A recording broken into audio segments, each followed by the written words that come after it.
we're back with our Project 4Runner here, and as you can tell, it's getting a little dark out here. And although we are good with our light for driving on the road, we're a little lackluster when it comes to off-road because there are no city lights to help us out when we're out there.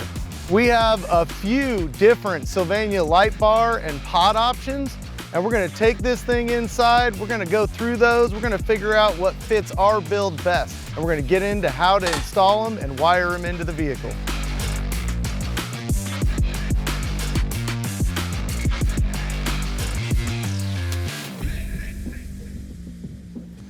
All right, well, we got her back in the shop now, and we're gonna start looking at this bumper and where we wanna put some lights. It's just a matter of what's gonna look good and what's gonna work good for their intended purpose. So as you can see, we have a bunch of lights to choose from. We're not putting all of these on the vehicle, but we are gonna pick a couple to go on. And today we're gonna start with one light bar, and we have a few options here, and a few you don't even see on the table, as well as we have a whole bunch of pod lights that we can choose from. And we're gonna break them down like this. There's a few different series that Sylvania makes. They make a slim series. The compact design of the slim series allows you to install these lights almost anywhere. Then you move into your rugged series. The rugged series made for really getting bashed, you know, being out in the elements. The rugged series is waterproof and has the most durable construction to withstand rough environments. And then we move on to the Ultra series, and the Ultra series is where you're really getting the light. We're not trying to package it super small, we're trying to give it enough heat sink is what it looks like. The Ultra series has the highest lumen output for ultimate visibility. So I really like these rugged series. I think they look real slim and nice. I like the square face, I like how small they are. This is 3600 lumen in a 10-inch light bar. And then you move down here to the Ultra and you're getting over 9,000 lumens out of a 20-inch bar right there. So there's a lot to choose from. We got some more flood specific lights like this guy right here. The main difference between floodlights and spotlights is the beam angle. Floodlights have a wider beam to illuminate a larger area, while spotlights have a narrow beam to highlight a specific area. We're gonna see what kind of looks right. We'll talk a little bit about what we're thinking we're gonna do, and then in the end it'll probably be none of those things combined, and we'll put some lights on this car.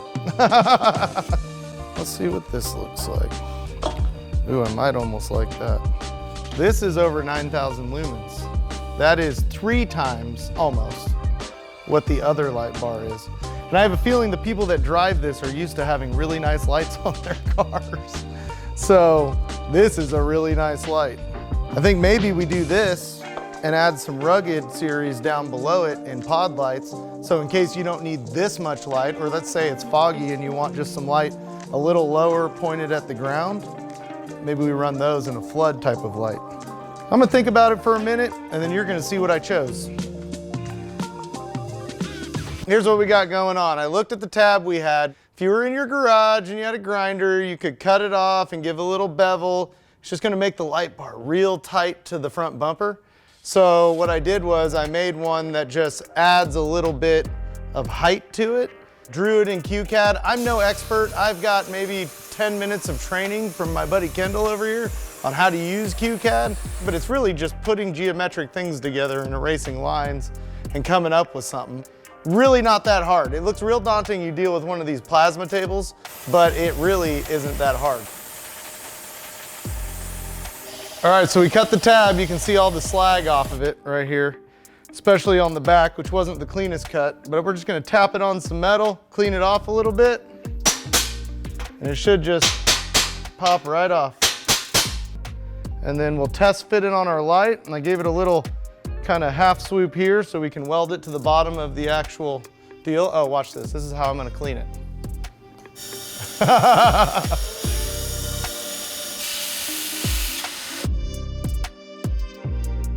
So we got our tabs on there.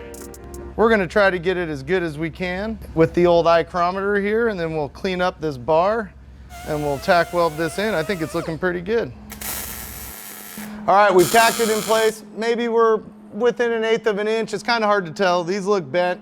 Kendall says it's off. It looks on to me. You know, is the bumper straight to the car? It's kind of a middle ground. but it's definitely level. We have adjustment in it, up and down. I don't want to pull on it too hard because we're just tacked.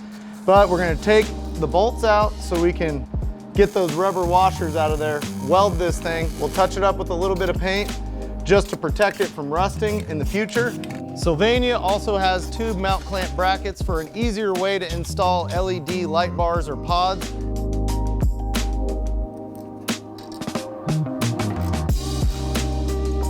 Now that we've mounted these where they go, we're gonna start wiring them into the car. We're lucky because this already has pre-wired relays and switches for lights that are missing off of this car already. So all we have to do is go back to the relays and run a power and a ground up to each light, and we should be good to go. Also, make sure to verify that the gauge of wiring being used can safely support the power draw of the proposed lights. All right, so when we're wiring stuff, we want to use a relay. What a relay does is it uses a low amperage circuit to control a high amperage circuit. That way your switch isn't holding the amp load of the light that you're trying to operate. And the way that works is you have 4 pins we really care about. We're not going to deal with 87A. That's connected until you energize the relay.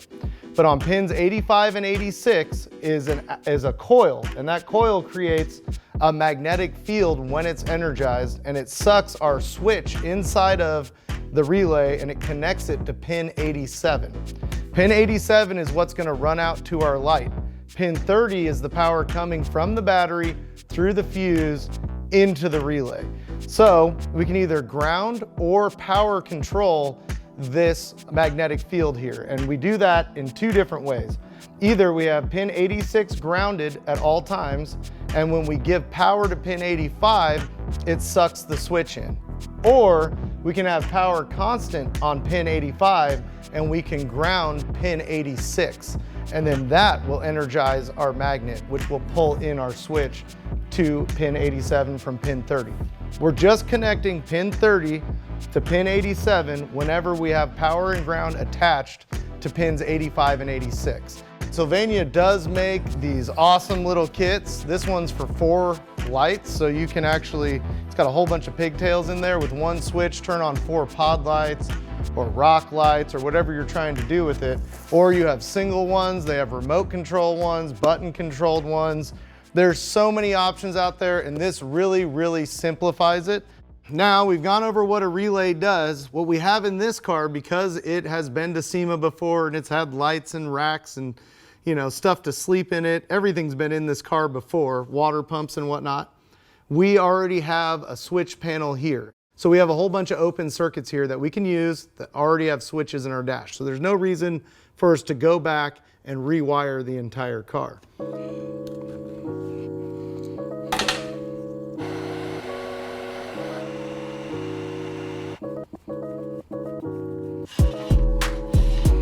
These are Deutsch plugs. They have a lock that goes in them once we're pinned. We just want to make sure we either have a good connection with the connector or just butt connect them and leave yourself some extra service loop. So if you need to take the bumper off and you don't want to take the light off, you can just cut the old butt connector out of there. And when you come back, you have enough extra loop that you can pull it out, strip it back, and butt connector it back together.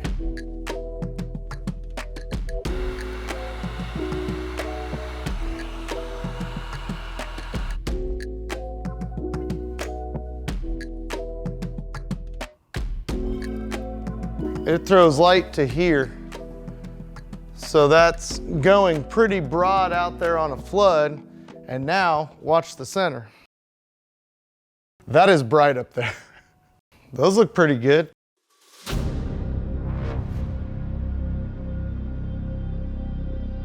Well, we got the interior lights and the exterior lights all updated and bright and shiny. You can see yourself in the mirror. You can find stuff on the floor.